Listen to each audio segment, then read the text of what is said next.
Bismillahirrahmanirrahim. Assalamualaikum warahmatullahi wabarakatuh.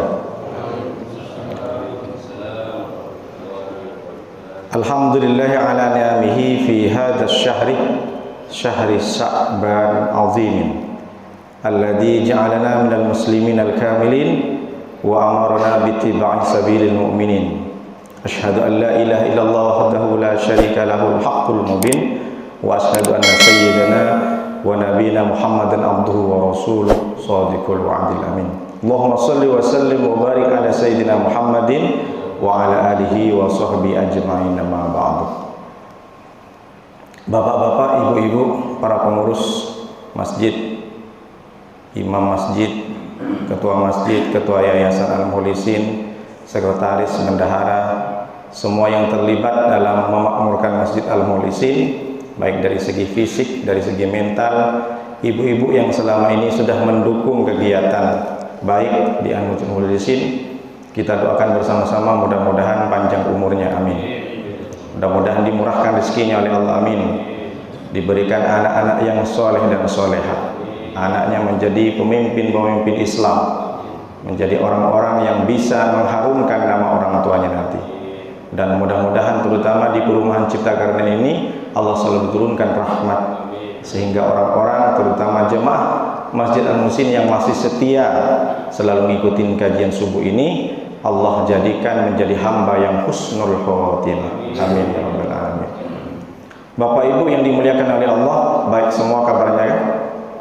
Ini udah mau Ramadan. Bapak Ibu yang dimuliakan oleh Allah SWT, sekarang ini bulan Sya'ban. Jadi insya Allah yang saya bahas nanti kajian hadisnya kita lanjut setelah Ramadan, setelah Idul Fitri. Hari ini kita persiapan menuju Ramadan. Bulan Sya'ban itu diambil dari kata tasya'ub. Tasya'ub itu bina musyarakah namanya. Kalau ada kata-kata tasya'ub, tadarus, tasajad, itu artinya saling. Jadi tasya'ub ini artinya saling berkelompok dan menyebar. Jadi dulu zaman jahiliyah, sebelum Nabi Muhammad SAW diutus menjadi nabi, diutus menjadi rasul, orang Arab tuh biasa kalau sudah bulan ke-8 Hijriah, bulan Sya'ban ini, mereka berpencar. Jadi kelompok-kelompok kecil. Apa mereka berpencar yang dilakukan? Mencari air. Kenapa? Karena bulan ke-9, bulan Ramadan, yang dikenal oleh orang Arab, itu adalah bulan yang terik, panas mataharinya itu luar biasa. Jadi mereka mempersiapkan mencari sumber-sumber air, sehingga mereka sudah dapat air dikumpulkan di tempat-tempat, di pos-pos di padang pasir. Jadi makna secara metafor yang dulunya mungkin itu adalah perubahan iklim, perubahan suasana, perubahan kondisi alam. Setelah itu dibawa oleh orang Islam ketika sudah selesai dari masa jahiliyah, dibawa ke nilai-nilai spiritual. Apa maknanya? Setelah Nabi datang, berarti tidak hanya mengumpulkan air untuk persiapan di bulan Ramadan yang panas. Maka ketika kalimat lafaz Ramadan itu dijadikan superlatif, dalam bahasa Inggris itu ada superlatif degree, ada bagus, ada lebih bagus, ada paling bagus, good, better, and best. Nah, ketika sudah dibuat superlatif, maka menjadi ditambah alif dan non Ramadan. Jadi Ramadan itu dikenal oleh orang Arab bulan yang panas. Maka diambillah makna itu menjadi air-air spiritual. Maknanya apa?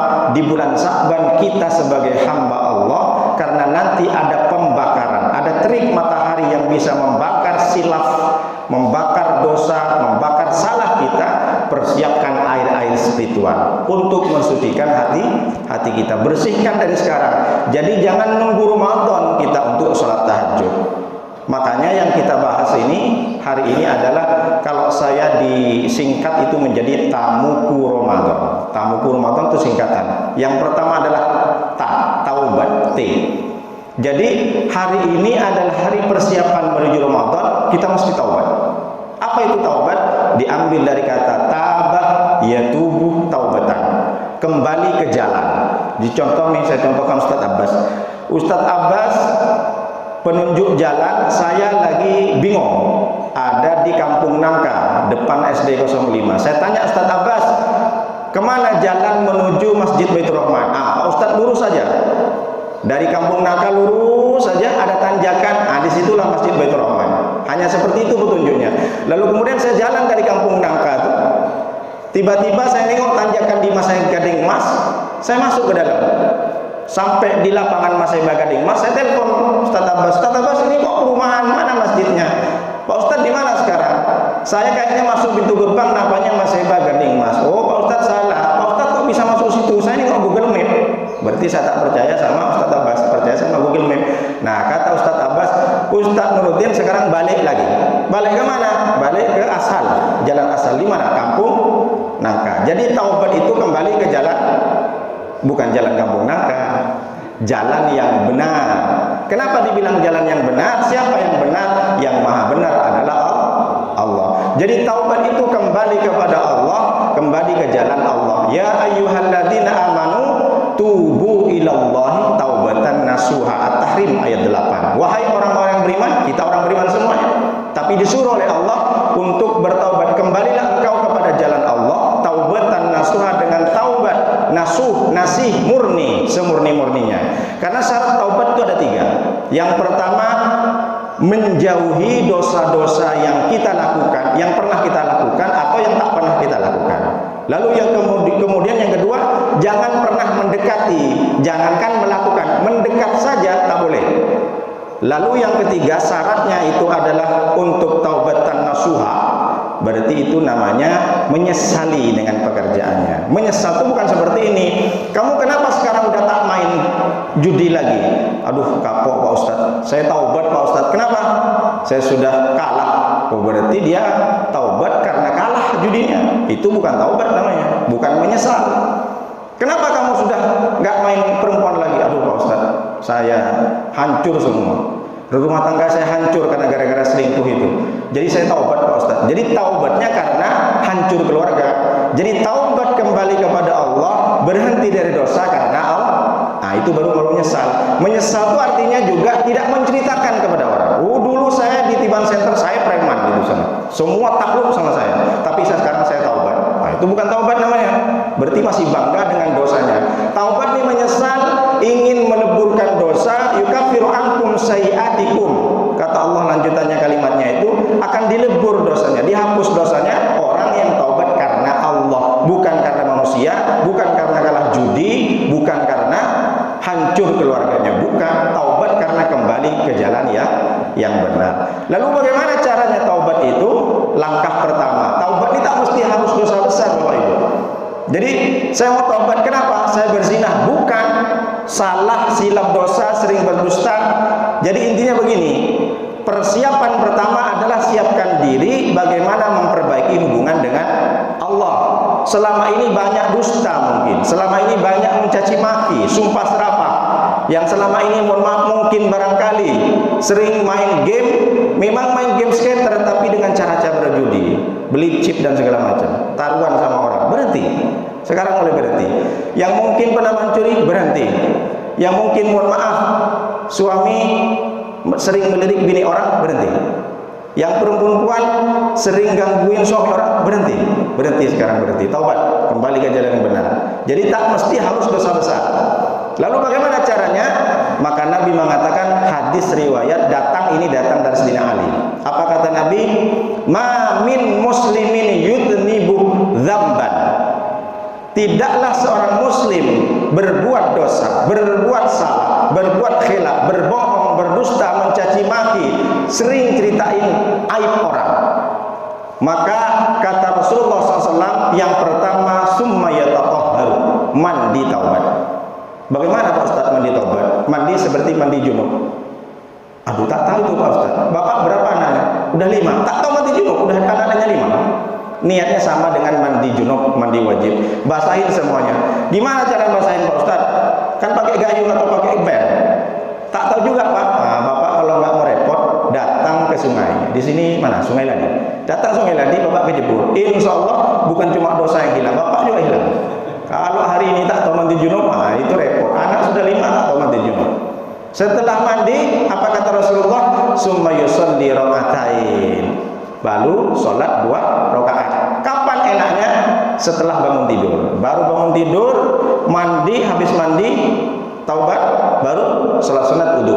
Setelah sholat wudu, sholat taubat. Setelah sholat taubat, sholat tahajud. Setelah sholat tahajud, sholat hajat. Sholat hajat ini penting. Ketika sujud, lamakan sujudnya, bukan subhan rabbil a'la wa bihamdi yang dibanyakan, cukup 3 saja. Subhan rabbil a'la wa bihamdi, subhan 3 kali, habis itu luapkan dalam hati apa keinginan ibu. Ibu-ibu pengen nambah mobil, sampaikan dalam hati, tapi jangan bagi subhan rabbil a'la wa habis itu ya Allah tambahkanlah, gantilah mobil saya, Allah batal. Pakai bahasa manusia. Dalam hati terserah mau pakai bahasa Jawa, pakai bahasa Sunda, pakai bahasa Jambi, pakai bahasa Padang, terserah. Dalam hatinya, tapi makanya lama sujud itu berdoa, doanya dalam hati, karena yang dalam sujud itu bacanya cuma subhan rabbil a'la wa bihamdihi. Ditambah lagi doanya dalam hati saja, tak usah diucapkan. Salat hajat. Habis itu ditutup dengan salat witir. Setelah witir tak ada lagi salat. Nah, itu biasanya dilakukan. Jadi, summa yusalli raka'atain, mandi, salat 2 rakaat, kemudian summa yastaghfiru ilallah, maka minta ampun kepada Allah, illa ghafara lahu, maka Allah akan ampuni. Bagaimana istighfar? Istighfar astaghfirullah yang kecil, yang paling pendek. Panjang sikit astaghfirullahaladzim, lebih panjang lagi astaghfirullahaladzim innahu kana ghaffara. Panjang lagi seperti setelah sholat, astaghfirullahaladzim alladzi la ilaha illa huwal hayyul qayyum wa atubu ilaih. Lebih panjang lagi namanya sayyidul istighfar, istighfar yang paling baik. Ada hari yang baik tapi lebih baik hari Jumat, namanya sayyidul ayyam, paling baiknya hari. Ada makhluk, banyak makhluk baik, nabi-nabi pun baik, tapi ada makhluk yang paling baik, sayyidul anbiya wal mursalin, ini namanya sayyidul istighfar. Allahumma anta rabbi la ilaha illa anta khalaqtani wa ana abduka wa ana ala ahdika wa wa'dika mastata'tu a'udzu bika min syarri ma sana'tu abu'u laka bi ni'matika alayya wa abu'u bi dzambi faghfirli fa innahu la yaghfiru dzunuba illa anta. Panjang kali Pak Ustaz. Ibu-ibu kalau mau googling, ketik sayyidul istighfar, habis itu klik image, gambar, di print. Habis di print, taruh di atas kompor. Ibu-ibu kalau masak pagi-pagi, masak cendol, masak lontong sayur, masak gulai, sambil baca Allahumma rabbi la ilaha illa anta. Insyaallah 3 hari hafal. Kalau juga tak hafal, ibu ambil, dibakar. Setelah dibakar, taruh di air, minum. Besoknya insyaallah positif Omikron, TBC. Masak 3 hari tak hafal, insyaallah hafal. Jadi mulai sekarang, mumpung belum Ramadan, kembali ke Allah, istighfar. Kenapa mesti harus istighfar, Ustaz? Man lazimal istighfara ja'alallahu lahu min kulli dhikin makhraja wa min kulli hammin faraja wa razaqahu la yahtasib. 3. Orang baca istighfar. Orang yang membiasakan baca istighfar, terserah kapan saja. Bukan tahajud saya, bukan tahajud binikmah. Saya kalau naik motor, enggak bawa mobil ke sekolah, baca istighfar dari sini sampai ke sekolah. Alhamdulillah, selamat, lancar. Ngebut-ngebut pun enak. Tapi bukan berarti istighfar untuk ngebut, ya. Astagfirullahaladzim. Barang siapa yang membiasakan baca istighfar, ja'alallahu lahu min kulli dhikin makhraja. Setiap masalah yang dialami dalam kehidupannya, apapun, kecil, besar, menengah, Allah berikan makhraja, jalan keluar, solusi. Wa min kulli hammin faraja, dan setiap kesedihan, gundah gulana, ibu-ibu atau bapak-bapak sering kadang setelah bangun tidur tiba-tiba tak enak hati gitu. Pokoknya tak enak. Baca istighfar 10 kali, 100 kali, 1000 kali, terserah.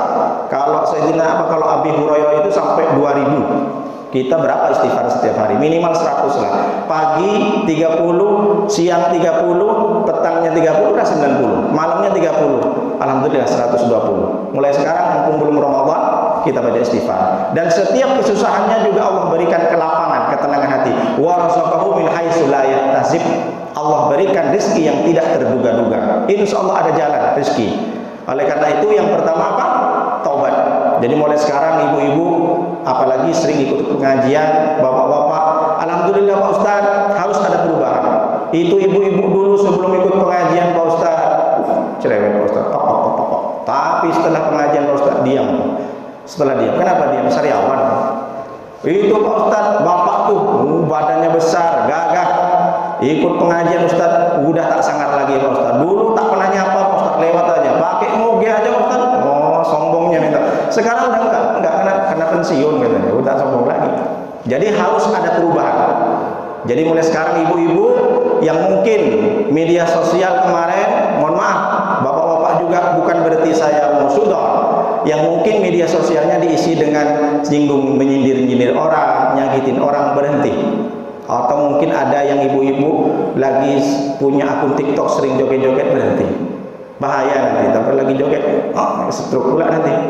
Jadi berhenti, isi dengan kajian-kajian, share dengan kebaikan-kebaikan. Karena ini waktunya tobat. Jadi yang pertama adalah tamuku, T-nya taubat, kembali ke jalan Allah. Karena nanti ketika sudah masuk Ramadan, kita sudah tidak berbicara dosa lagi. Kita mengejar pahala, bukan minta ampun lagi. Itulah bagi orang yang beriman. Itu cocoknya orang beriman. Beda dengan orang yang tidak beriman. Orang beriman itu cocoknya tobat di bulan Sya'ban. Setelah masuk Ramadan, sama dengan orang ikut lomba maraton istilahnya. Kalau ikut lomba maraton, jadi 2 bulan sebelumnya dia lari terus banyak, minum ini, minum itu, pokoknya semua makanan-makanan yang sehat diminum. Nanti ketika sudah kompetensi, tak perlu lagi harus begini-begini lagi. Cuma dipersiapkan fokus, gimana nanti aku tidak capek, bagaimana aku nanti tidak tersiok-siok. Seperti di MotoGP Mandalika sekarang, mereka itu persiapannya sudah 5 bulan, sama dengan kita.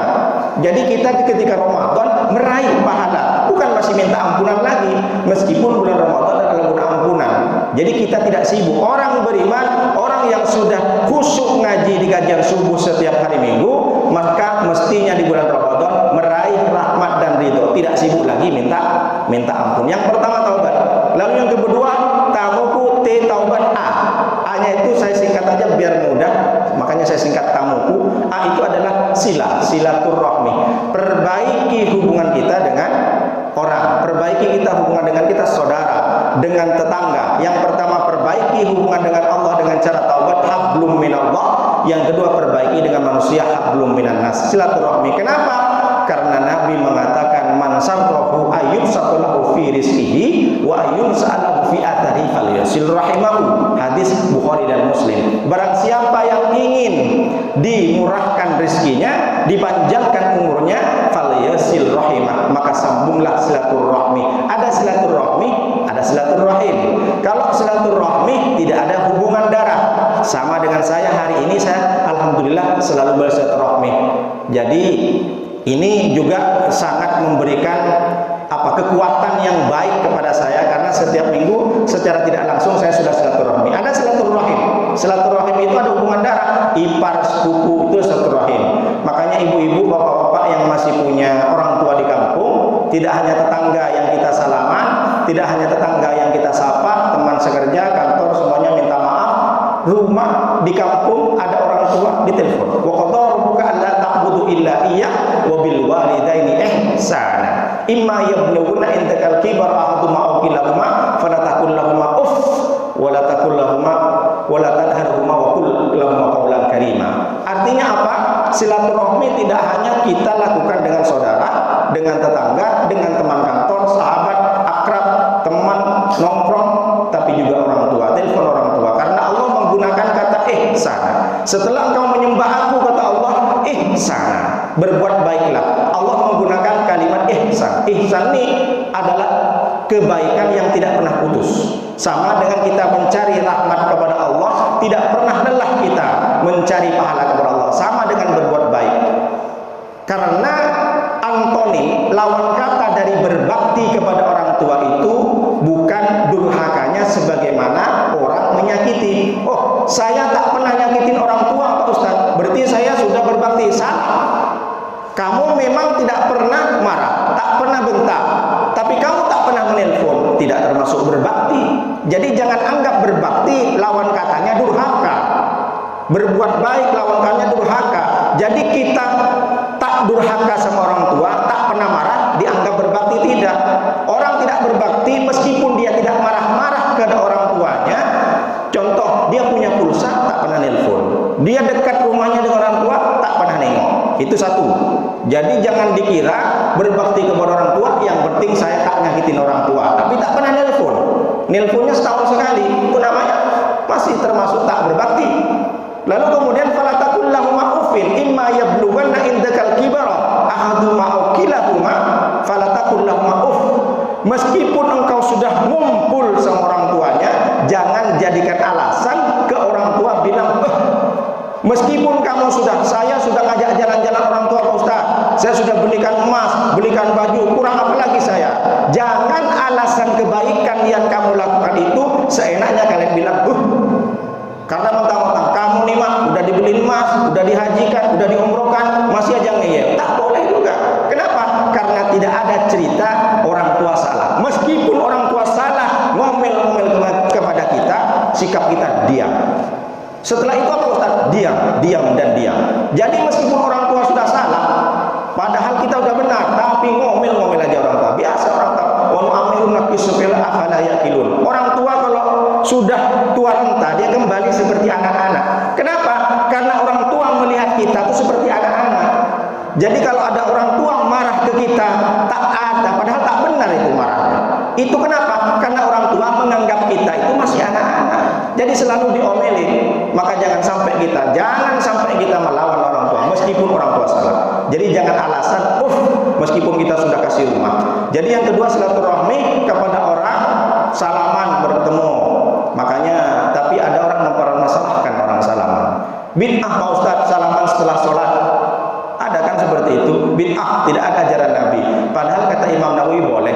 Salaman sebelum sholat boleh, salaman setelah sholat boleh. Ada hadisnya, ada dari Abu Daud.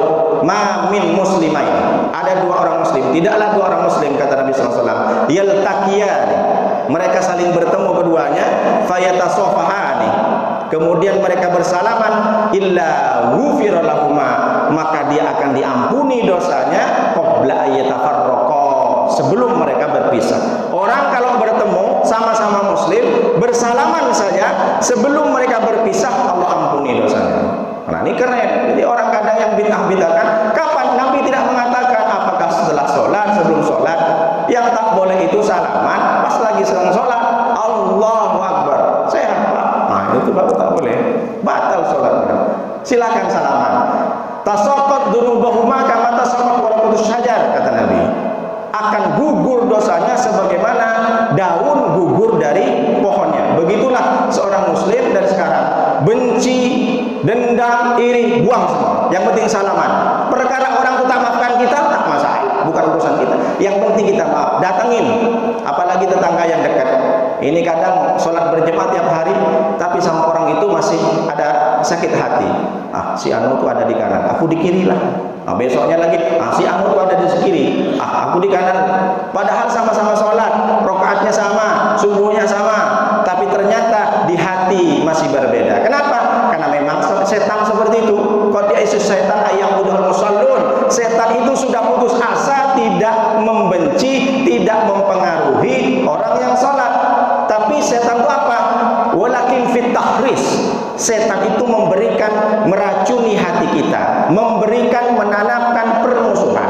Sama-sama sholat berjamaah, tapi di hatinya masih timbul musuhan. Leburkan semuanya, minta maaf. Perkara orang tak ngasih maaf, tak masalah, bukan urusan kita. Mumpung Ramadan, kita nggak tahu apakah Ramadan ini masih hidup atau tidak. Karena kurang berapa hari lagi? 14 hari lagi. Jadi yang pertama adalah taubat, yang kedua adalah silaturahmi. Tapi urusan salaman-salaman jangan dibawa ke masalah hutang. Salaman-salaman, bang, berarti kita impas bang, yang tidak salah. Masalah hutang yang 500.000 itu cincai aja lah bang. Nggak bisa, hutang tetap hutang. Kecuali orang yang ngutangin sudah bilang, nggak apa-apa, tak usah bayar. Yang ketiga, munya apa? Ilmu. Siapkan dari sekarang, siapkan diri menuju perbaiki kepada Allah. Yang kedua, siapkan diri untuk bersilaturahmi. Yang ketiga, siapkan ilmu Ramadan. Banyak ilmu Ramadan yang harus perlu dipelajari. Di sini ada Ustadz Roya, ada Pak Imam, ada Ustadz Abbas. Boleh tanya-tanya tentang ilmu Ramadan. Ini yang biasanya kalau Ramadan tuh yang banyak diperdebatkan masalah rakaat. Yang di sini 11 rakaat, yang di sana 23 rakaat. Berantem gara-gara rakaat. Padahal Imam Ahmad bin Hambal 300 rakaat, 300 rakaatin. Ditanya sama anaknya, berapa bapakmu kalau sholat malam, bulan puasa? 300 rakaat. Kita nggak ada apa-apanya 23 rakaat. Jangan berantem. Akhirnya ketawa lah. Siapa yang ketawa? Ya nggak terawih. Tengok tuh Islam. Tak terawih. Mending kita nggak terawih, nggak boleh. Yang 11 sibuk bid'ah, yang 23 juga bid'ah yang 11. Jangan berantem masalah rakaat. Yang perlu diperdebatkan yang tak tarawih, ajak yang tak tarawih. Silakan. Kadang lagi ada masalah witir. Pak Ustaz, boleh nggak saya tahajud? Padahal saya sudah witir.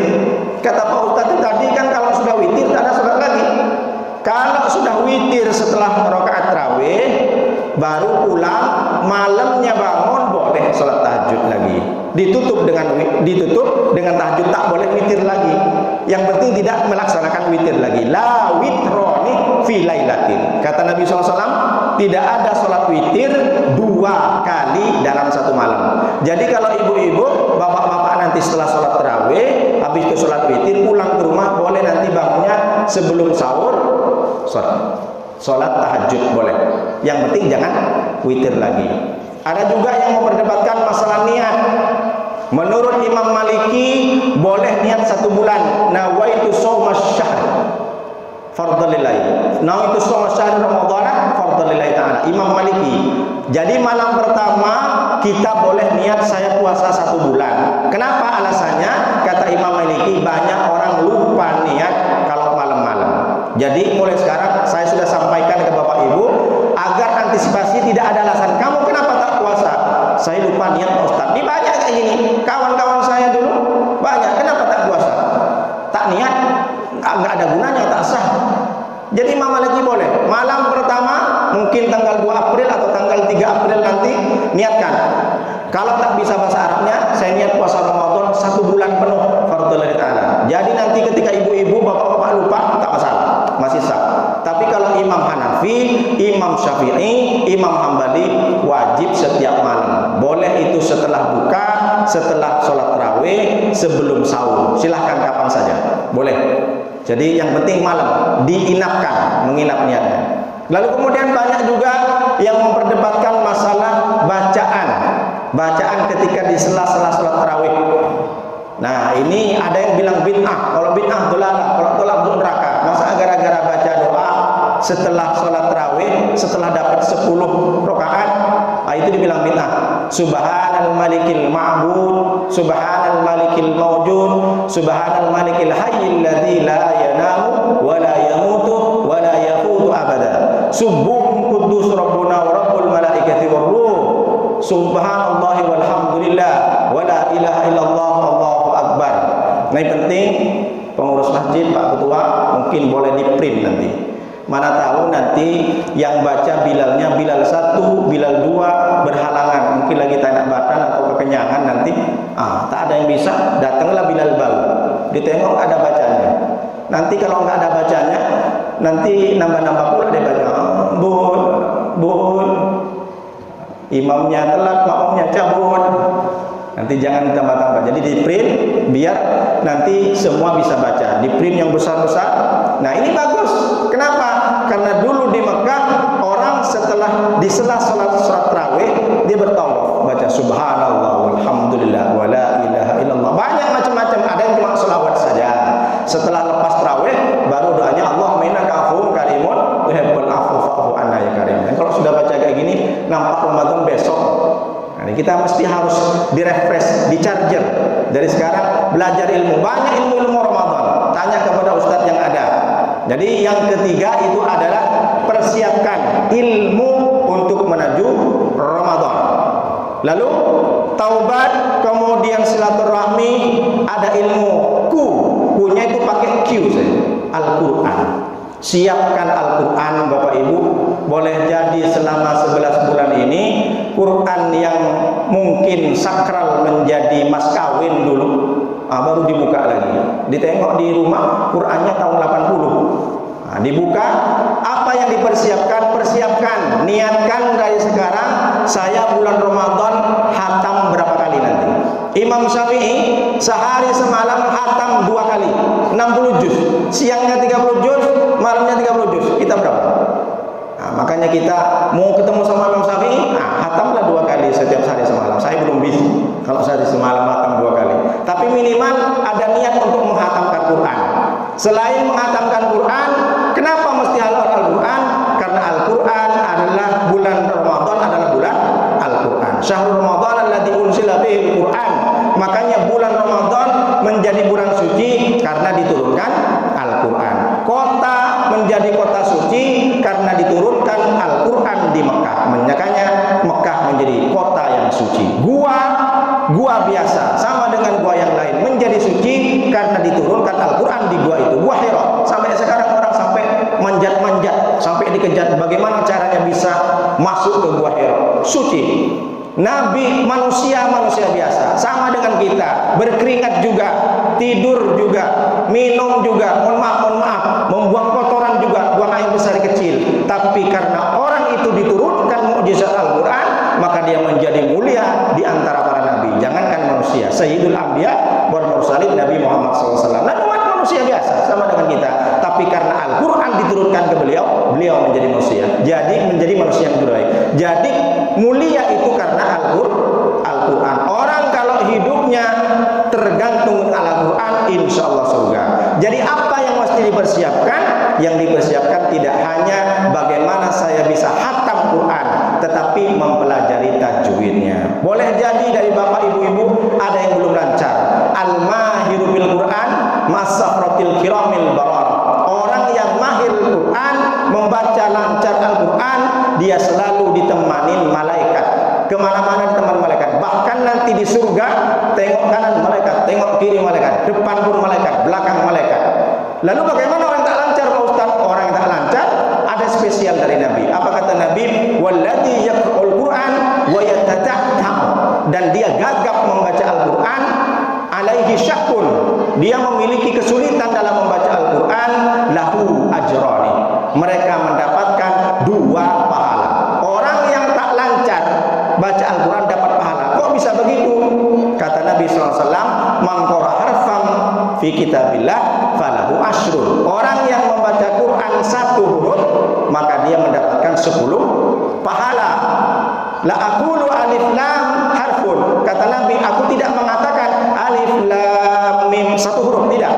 Bal alifun harfun wa lamun harfun wa mimun harfun. Bahkan kata Nabi, yang dimaksud 1 huruf itu adalah lam, alif 1 huruf, lam 1 huruf, mim 1 huruf. Berarti kalau kita baca alif lam mim saja sudah mendapat 30. Karena Ramadan dilipat gandakan menjadi 300. Baca alif lam mim saja. Tapi jangan pula gara-gara alif lam mim yang dibaca alif lam mim. Oh, baca Al-Quran. Iya, berapa banyak yang dibaca alif lam mim saja. Jadi jangan baca alif lam mim saja. Jadi kenapa orang yang gagap, yang susah bacanya itu mendapat 2? Karena ketika dia baca alam nasrah, kalau orang gagap alam diulang-ulang alamnya, karena tak bisa-bisa ke nasrah. Jadi ibu-ibu yang masih belum mahir Al-Quran jangan berkecil hati. Kenapa? Karena Quran itu bukan seperti bahasa Melayu, bukan seperti bahasa Inggris. Jadi yang mesti harus dipersiapkan bukan Qurannya, tapi bacaan. Belajar tajwid, ngulang-ngulang tajwid. Jadi karena kenapa? Karena makhrajul huruf Al-Quran berbeda dengan bahasa Melayu. Coba kalau bahasa Indonesia, kalau S ya S, nggak ada ta. Dalam Al-Quran ada sin, ada shin, ada tha, ada so. Tak mungkin saya suka sama kamu, tak ada seperti itu. Atau bahasa Inggris I love you, tak ada begitu. Nah, itu hebatnya bahasa Al-Quran. Ada dal, ada dho, ada dho, ada dal. Makanya di nama-nama di Batam itu namanya siapa? Zulkifli. Itu salah. Padahal yang benar adalah Zulkifli. Cuma karena bahasa. Tapi Ustaz, orang sampai ke Batam, sampai ke Tiban bukan Zulkifli lagi. Zulkifli siapa? Jul. Padahal pakai za, waw. Zulkifli, Zulkarnain, Zulfikar. Tapi karena susah orang Indonesia jadi Zulkifli. Ah, sampai ke Tiban, sampai ke Ciptakarta jadi Pak Jul. Jadi J. Jadi Zal, jadi Z, jadi J. Oh, kemana-mana artinya. Tapi tak masalah, kan cuma nama saja. Saya cuma mencontohkan. Sama dengan orang mengatakan Hafiz. Bukan Hafiz. Kalau pakai Z, orang yang hina. Hafiz. Dhi dhubat minadh-dhalimi. Jadi mesti harus diajarin. Makanya di bulan Ramadan ada namanya tadarus. Diambil dari kata tadris, darasah, belajar. Tadarus bukan ngaji Al-Quran, saling belajar. Tadarus Al-Quran, tadarus bina musyarakah. artinya saling. Fa'ala bekerja. Kalau dirubah wazannya menjadi tafa'ala, saling bekerja sama. Daraba memukul, tadaraba saling memukul. Nah, itu hebatnya kalau Bapak Ibu punya anak belajar ilmu sorof namanya. Karena kalau digabung, makanya kalau bisa ilmu sorof, tahu nahu, belajar bahasa Inggris cepat. Alhamdulillah. Saya dulu belajar bahasa Inggris ketika selesai mondok, umur 24 tahun saya baru belajar bahasa Inggris. Alhamdulillah, karena lebih susah bahasa Arab. Jadi kalau tadarus itu saling belajar. Makanya kalau tadarus Bapak Ibu, makanya kalau Pak coba baca Pak, auzubillahi. Bapak itu baca auzu, Pak kok beda pakai zu. Pak zu, auzu, tak bisa dia. Lidahnya si Bapak itu pas tadarus. Diulang-ulang sampai 3 kali auzubillah, auzu. Tak bisa dia pakai z. Akhirnya Bapak itu karena ditegur terus, ditutup Qur'annya, berdiri dia, ulang, merajuk. Jangan merajuk kalau tadarus. Kenapa? Karena tadarus itu saling belajar. Jadi kalau ditegur, dengerin. Tak bisa bilang, Ustaz, udah capek Ustaz, tak bisa lidah saya itu, kan udah tua. Ya kalau memang seperti itu, jangan merajuk. Ini banyak kadang orang tadarus di Masjid Al-Mulisin. Karena ditegur terus, kok salah terus bacaan saya. Sementara itu nggak ditegur, ya karena Bapak salah. Jadi kita negur itu bukan karena kita benci, karena salah. Jadi tak apa-apa tadarus. Makanya kalau tadarus jangan terlalu banyak. Jangan satu masjid tadarus, 10 aja, 10. Ibu-ibu 10. Tapi juga jangan yang mahir-mahir, karena mahir sok-sokan cepat-cepat. Alhamdulillah masyaallah, alhamdulillah. Pak Ustaz tolonglah jangan cepat-cepat. Tak bisa nampak saya. Kamu nggak tahu kalau saya Ustaz viral katanya. Nah, itu tak boleh. Jadi yang mahir pun yang lancar baca Qur'annya jangan cepat-cepat. Yang juga tak bisa baca tajwidnya, yang susah tak lancar, jangan cepat merajuk. Jadi belajarlah yang benar. Karena kenapa?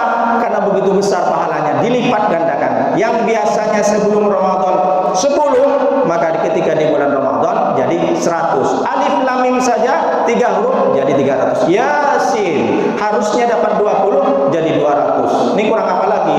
Makanya kata guru saya, orang kalau disampaikan kepada bulan Ramadan alasannya 2. Boleh jadi Allah berikan hidup kita di bulan Ramadan karena begitu banyak dosa dan salah tak bisa dimaafkan kecuali dia di Ramadan, karena dia calon mendapatkan Lailatul Qadar. Lailatul Qadar 8.000 tahun, 80.000 tahun.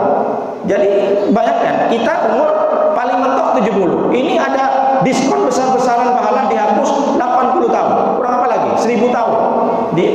Menjadi 80 tahun.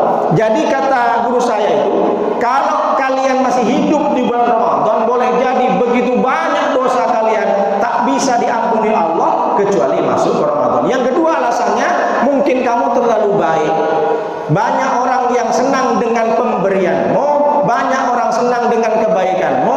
Allah hidupkan di bulan Ramadan agar kebaikan itu bisa bertambah dan berlanjut. Kenapa? Banyak orang miskin, fakir miskin, anak yatim masih mengharapkan uluran tanganmu. Nah, itulah hebatnya.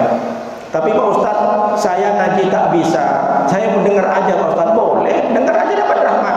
Surat Al-A'raf ayat 204. Wa idza quri'al Qur'an fastami'u lahu ansitu la'allakum turhamun. Ketika Al-Qur'an dibaca, diam, dengarkan. Kenapa? La'allakum turhamun, engkau akan diberikan rahmat.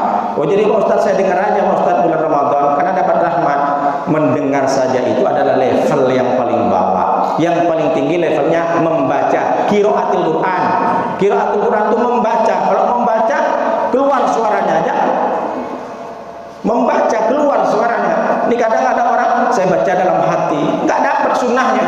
Sunnahnya itu Nabi Muhammad SAW saja menyetor bacaan Al-Quran terakhir, puasa terakhir sebelum meninggal beliau 2 kali khatam menyetor kepada malaikat Jibril di bulan-bulan puasa, dan membaca beliau karena beliau hafal, tidak melihat buku. Jadi maksudnya mengucapkan.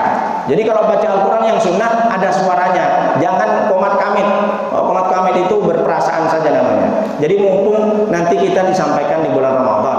Jadi sudah berapa nih? Ta, mu, kiu. Ada kiu. Baru yang terakhir adalah u. U itu apa? Siapkan uang. Nah, udah pas ya. Ta, T-nya taubat, A-nya silaturahmi, mu-nya ilmu untuk Ramadan, baru Q-nya adalah Quran, U-nya adalah uang. Siapkan uang. Bapak Ibu di rumah, saya sampaikan keutamaan bersedekah. Kalau sebelum Ramadan, kalau bulan Sya'ban ini biasanya menyiapkan makan atau belanjaannya selama sebulan 2 juta, siapkan dari sekarang 4 juta. Kalau 4 piring biasa kita makan, anak 2, suami istri 2, 4, siapkan 8 piring setiap harinya. Untuk siapa? Untuk orang-orang fakir miskin. Silahkan diberikan dengan cara tidak mesti harus makanan, boleh berupa uang. Kenapa? Karena orang Allah sudah mengilustrasikan, orang yang sudah meninggal, dia pengen hidup lagi. Apa yang dia inginkan? Laula akhartani ila ajarin qarib, maka fasaddaqa. Ada orang yang sudah meninggal, Allah menyampaikan, ketika dia ditanya, kalau engkau hidup lagi, apa yang kau lakukan? Ya Allah, hidupkan saya sebentar saja. Ila ajarin qarib. Apa yang kau lakukan? Fasaddaqa. Saya ingin bersedekah. Jadi ada orang yang sudah mati pengen hidup lagi sebentar saja, hanya pengen bersedekah. Kenapa? Karena orang bersedekah itu nanti di kuburnya dia terang benderang, ada cahaya. Sama dengan kita, udah berapa hari ini kita mati listrik, mati lampu. Coba mati lampu sehari, susah kita, masih di dunia. Bayangkan kita sudah sempit di kubur, tak ada cahaya sama sekali. Bagaimana? Jadi kita bersedekah, kita akan beringat. Kenapa? Salah satu keutamaan sedekah itu kata Nabi, shadaqatus sirri tadfa' maitatassu. Bersedekah itu keutamanya adalah menolak mati dalam keadaan su'ul khotimah. Jadi banyak bersedekah akan menjadikan manusia itu menjadi orang yang husnul khotimah, tidak su'ul khotimah. Makanya ada doa, Allahumma khtim lana bi husnil khatimah wa la tahtim alaina bi su'il khatimah. Ya Allah, akhiri hidup saya dengan dalam keadaan husnul khatimah, dan jangan akhiri hidup saya dengan su'ul khatimah. Apa salah satunya? Orang mati dalam keadaan husnul khatimah, mangkana akhir kalamihi la ilaha illallah. Subhanallah, Allahumma sayyiban nafi'an, Allahumma sayyiban nafi'an. Masya Allah, di hari Minggu.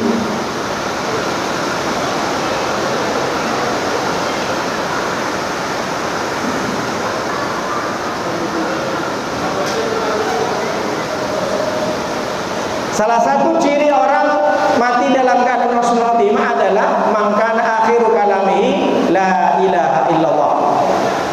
Orang yang mati dalam keadaan husnul khotimah itu kenapa? Karena dia membaca kalimat tauhid la ilaha illallah. Jadi Bapak Ibu dari sekarang sudah boleh membiasakan membaca la ilaha illallah. Karena nanti ketika ada orang sudah berbaring dalam rumah sakit, dia sudah sakaratul maut, dia pasti dinazah la ilaha illallah. Itu kenapa? Karena orang keluarganya menginginkan keluarganya sakaratul maut, dia bagaimana akhir dari ucapan di dunia itu menjadi la ilaha illallah. Jadi kalau suami yang mungkin mohon maaf nanti ketika sudah sampai detik-detik masa akhirnya, yang nazakkan adalah istrinya. Begitu juga istrinya, yang menazakkan istrinya adalah suaminya. Makanya bapak-bapak yang mungkin hari ini masih dipuja-puji oleh orang, digagah-gagahin oleh orang, jangan sampai nyakitin istri. Begitu juga istri, jangan sampai lalai melayani, berbakti kepada suaminya, berangkat kerja jangan sampai tak berikan kopi. Karena nanti sampai masanya di akhir kalau sakit bukan orang lain tapi istri. Begitu juga suami, begitu juga istri. Kalau sudah sakit yang mendampingi cuma suami, bukan orang lain. Makanya kalau di sini saya percayalah baik-baik semua bapak-bapaknya, cinta sama istrinya, tak mungkin nambah-nambah kan. Setia sama istri pertama. Jadi saking baiknya, sakit sikit istrinya la ilaha illallah. Pak, aku masih demam katanya, belum sakaratul maut. Udah dibilang la ilaha illallah. Ini repot. Ada juga istri sudah dibilang la ilaha illallah. Pak, gelang sama kalungku jangan sampai kasih mantu. Ma, kamu udah sakaratul maut, baca la ilaha illallah. Jangan ingat-ingat sama anting sama gelang. Bukan di sini. Kalau di sini enggak ada. Jadi ada kisah nyata di Arab Saudi. Ini saya ceritakan oleh Kiai. Jadi seorang pemuda masih lajang, dia meninggal di belakang makam Ibrahim, berarti tepatnya di depan Ka'bah, dalam keadaan ihram, sudah tawaf, punya wudhu, bersujud lagi. Ini luar biasa. Mati dalam keadaan husnul khotimah seperti ini tak bisa kita request. Dia meninggal ketika dalam keadaan sujud, pemuda ini. Orang-orang sekiranya kaget semuanya. Siapa orang ini? Apakah dia ulama? Oh ternyata bukan. Apakah dia ustaz? Bukan. Kiai? Bukan. Siapa dia? Ibu-ibu boleh masuk. Nah, tak masalah. Lalu kemudian semua tidak bisa jawab. Bagaimana caranya pemuda ini kok bisa mati seperti ini? Ditanya semua tak ada yang kenal. Oh ternyata dia tak terkenal. Rupanya orang-orang itu takziah datang ke rumahnya. Setelah itu ditanya sama ibunya, Bu, sebenarnya pemuda ini siapa? Anak ibu ini siapa sebenarnya? Biasa aja, anakku masih lajang, baru umur 24. Jadi siapa nih Bu? Dia seorang guru? Enggak, dia pegawai kantor biasa. Tiap hari dia masuk ke kantor, sampai 7 hari 7 malam tidak ada jawaban. Siapa sebenarnya pemuda ini? Mati dalam keadaan husnul khotimah, manis matinya, dalam keadaan sujud. Lalu kemudian setelah 7 hari, rupanya datanglah seorang janda bawa anaknya.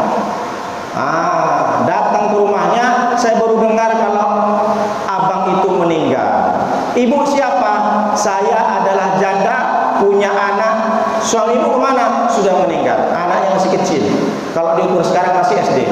Setelah ditanya, kenapa ibu kok bisa kenal sama abang? Abang ini setiap kali gajian datang ke rumah saya, gaji sepertiganya dikasih ke anak saya. Dia sudah cerita, sepertiganya dia ukur ongkos transport, sepertiganya katanya dikasih ke ibunya. Kapan? Mulai dia bekerja. Berapa tahun? Sejak 10 tahun yang lalu. Luar biasa, tak ada yang tahu. Ibunya pun tak tahu kalau dia membagikan gaji sepertiganya untuk anak yatim. Ini luar biasa. Apa? Sedekah itu memang menolak mati dalam keadaan husnul khotimah. Mohon maaf ibu-ibu ya, mudah-mudahan panjang umur suaminya. Nanti kalau suami ibu meninggal, tiba-tiba datang janda bawa anak yatim, insya Allah mesti mati dalam keadaan husnul khotimah. Tapi tanya dulu janda yang seperti apa. Takut bini 2 bulan. Insya Allah kalau ada yang seperti ini mati dalam keadaan husnul khotimah. Ini hebatnya sedekah. Ada sedekah lagi apa? Contohnya sedekah itu ketika kita sudah keras hati kita. Ibu-ibu punya suami mungkin keras hatinya, diajak sholat tak mau, diajak kajian subuh tak mau, diajak tahajud tak mau. In aradta talina qalbaka fa'imil masakin wamsar yatim. Kata Nabi SAW. Apa kata Nabi?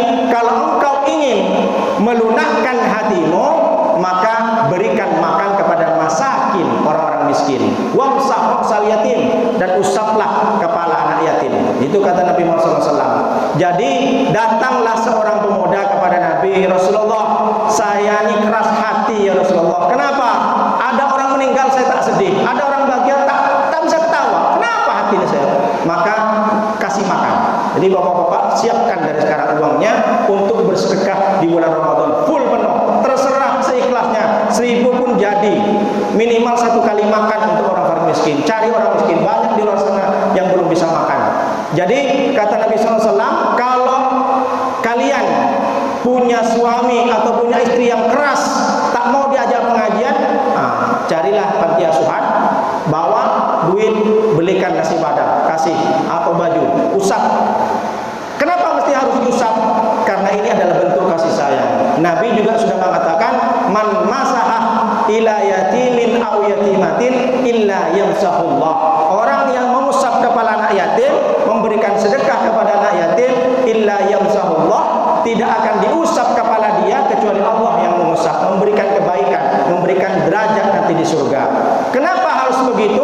Kenapa harus diusap? Apa korelasinya? Nabi melanjutkan kalimatnya, kana lahu bi sya'ratin marratin 'alaiha yadahu hasanat. Karena setiap helai rambutnya akan melahirkan, menimbulkan, memberikan hasanat, kebaikan-kebaikan. Pakai jamak muannats salim. Hasanat banyak, bukan hasanat. Kalau kita berdoa, Rabbana atina fid dunya hasanah, satu kebaikan. Wa fil akhirati hasanah, satu kebaikan. Tapi mengusap anak yatim, kepala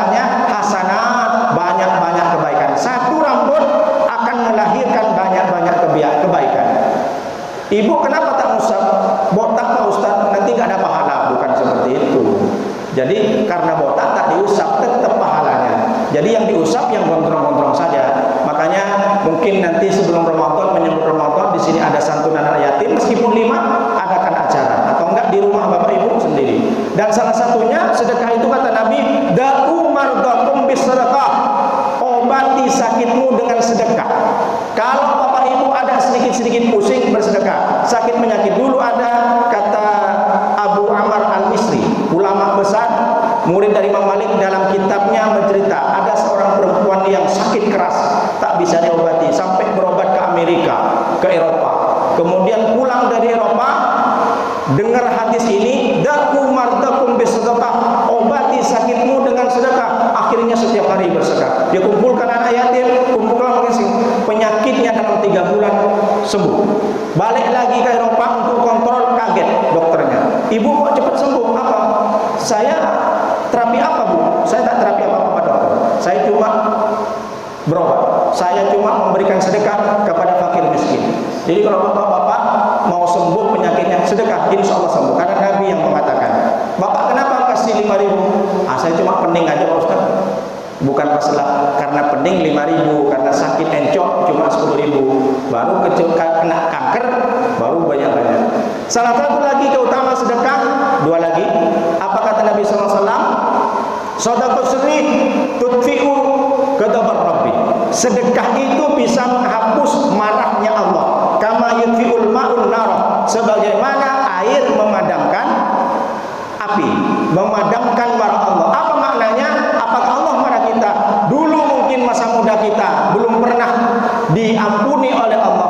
Kita dulu waktu muda membuat Allah marah, maka hapus dengan sedekah. Jadi setelah istighfar, mandi taubat, sholat 2 rakaat, baru setelah itu jangan lupa sedekah, karena akan menghapus amarah Allah. Dan terakhir, kullu mri'in tahta dhilli shadaqatihi. Setiap orang akan bernaung dalam sedekahnya nanti di akhirat. Nanti ada orang punya tenda banyak. Kenapa dia punya tenda? Karena dia bersedekah. Panas terik matahari hanya sejengkal sampai keringatan, banyak orang tenggelam. Tapi ada orang tak panas dinaungi oleh sedekahnya sendiri. Berapa sedekahnya? Tergantung. Kalau sedekah triplek sebesar triplek 3, berarti 3 triplek nanti. Selama hidupnya hanya sedekah 3 triplek ke masjid, berarti 3 triplek itu yang menaungi. Jadi naungan kita tergantung sedekah kita.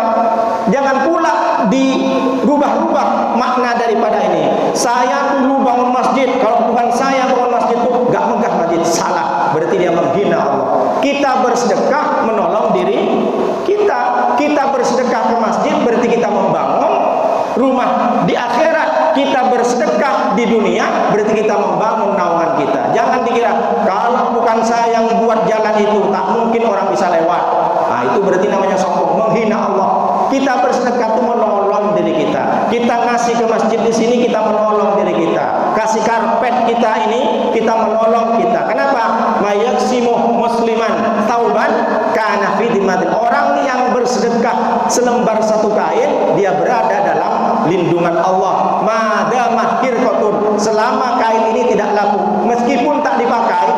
Tengok ibu-ibu di rumah banyak 3 lemari, 4 lemari, ambil kasih ke orang kalau sudah tidak dipakai lagi. Selama tidak laku kain itu, maka kita selalu berada dalam lindungan Allah. Itulah hebatnya sedekah.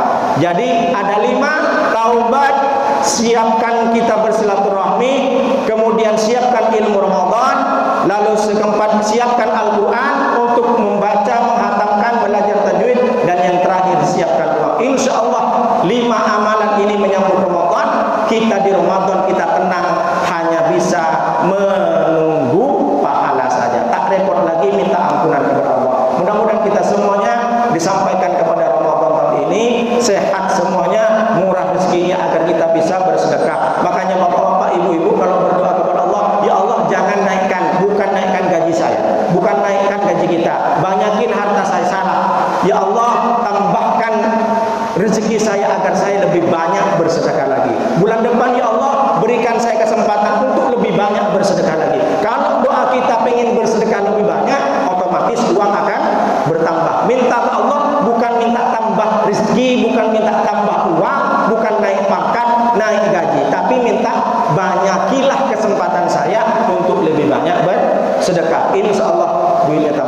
Kita akhiri dengan doa. Bismillahirrahmanirrahim. Alhamdulillahirabbil alamin. Wassalatu wassalamu ala asrofil anbiya wal mursalin wa ala alihi washabbihi ajmain hamdan syakirin hamdan na'imin hamdan yuwafi ni'amahu wa yukafi mazida.